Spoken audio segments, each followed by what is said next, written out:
about the pace of the story.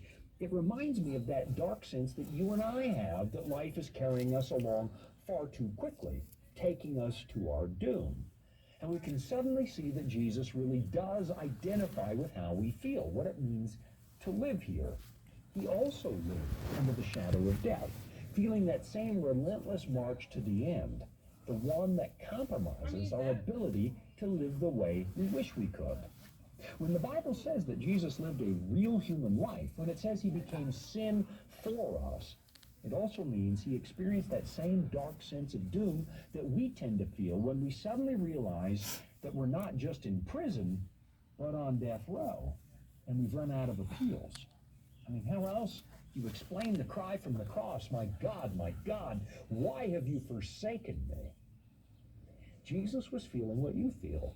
And in that moment, we can see that God has not only noticed our problem, he's also felt it. And he knows that this is not the way he created us. He did not design this planet as a prison cell.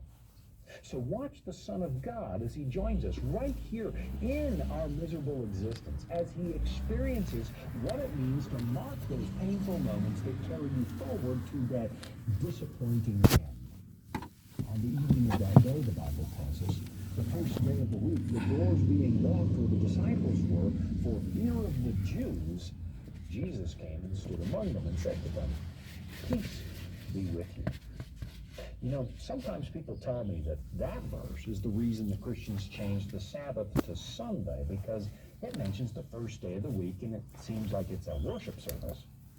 But I've discovered it's really hard to build that case, because that's clearly not a worship service.